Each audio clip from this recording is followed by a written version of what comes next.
નમસ્કાર દર્શક મિત્રો, અવર રાઇટ્સ ન્યૂઝમાં આપનું હાર્દિક સ્વાગત છે। આજ રોજ આરએમએસ કોલેજ ખાતે બાપોદ પોલીસની 181 અભયમ દ્વારા મહિલા જાગૃતિનો કાર્યક્રમ રાખવામાં આવ્યો હતો, જેમાં 100 કરતાં પણ વધારે વિદ્યાર્થીનીઓ હાજર રહી હતી।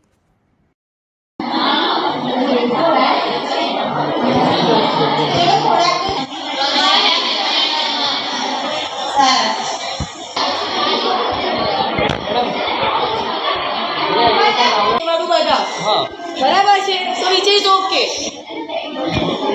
Nature issue ના લીધે નથી થયું, which is okay. But you can share your screen. 181 મારું નામ છે પિનલ પટેલ। હું બાપોદ પોલીસ સ્ટેશન 181 અભયમ મહિલા હેલ્પલાઇનમાં કાઉન્સિલર તરીકેની ભૂમિકા ભજવું છું। આજ રોજ આરએમએસ કોલેજમાં 181 અભયમ અવેરનેસ માટેનો કાર્યક્રમ રાખેલો હતો। એમાં 100થી વધારે વિદ્યાર્થીની સ્ટુડન્ટ્સ હાજર હતા અને એમને 181 મહિલા હેલ્પલાઇન વિશે માહિતી આપેલી છે અને 181 એપ્લિકેશન ડાઉનલોડ કરાવી છે કે કોઈપણ મુશ્કેલીમાં હોય તો એની ટાઈમ એમને હેલ્પ પ્રોવાઈડ થતી હોય છે, એના વિશેની માહિતી આપવામાં આવેલી છે। અને આરએમએસ કોલેજની વિદ્યાર્થીનીઓએ સારી એવી એપ્લિકેશન ડાઉનલોડ કરી છે અને એ લોકોને 181 અભયમ હેલ્પલાઇન વિશેની માહિતી ખૂબ સારી લાગી છે। અને આજ રોજ મહિલા સુરક્ષા દિવસ અંતર્ગત આ કાર્યક્રમની ઉજવણી કરવામાં આવેલ છે। મને આગળ 1 વર્ષ થયો, હું આઈટીમાં છું, મારો 3rd સેમ ચાલે છે હમણાં અને અમે અહીં આગળ 1 વર્ષથી ભણું છું।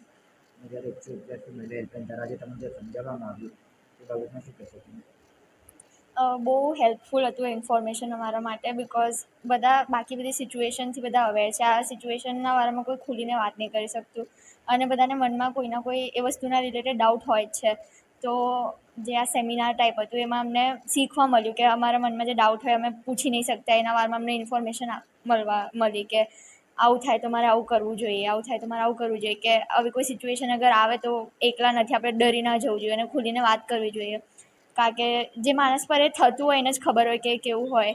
તો આવી રીતે સેમિનારમાં આપણને એવું લાગે કે આપણા માટે સપોર્ટ છે, આપણે એકલા નથી અને આપણે એના તરફ અવાજ ઉઠાવીશું તો આપણા માટે લોકો કરી શકશે।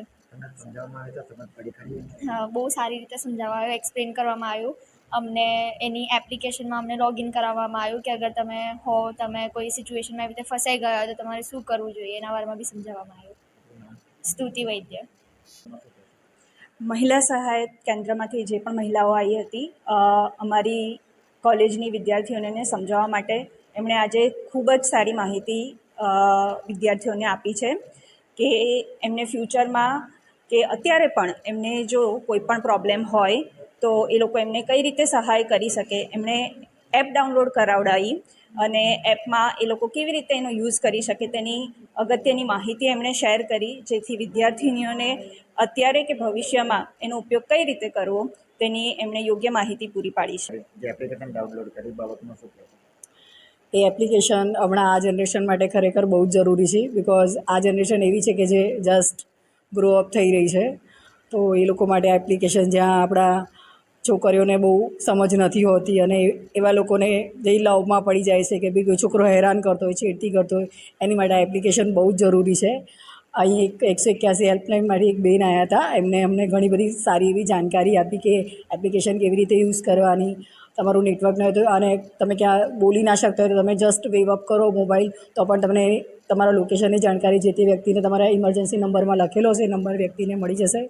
સો આ બધા જ માટે જરૂરી છે। બટ અમારા કોલેજના જે છોકરીઓ હતી, વુમન એમ્પાવર માટે આવી હતી, 100થી વધુ છોકરીઓ હતી, એ લોકોને આ એપ્લિકેશન બધાએ ડાઉનલોડ કરી અને ઘણા બધાને હેલ્પફુલ થયું। કઈ કોલેજના પ્રોગ્રામ રાખવામાં આવ્યો? RMS polytechnic, Bakrol campus.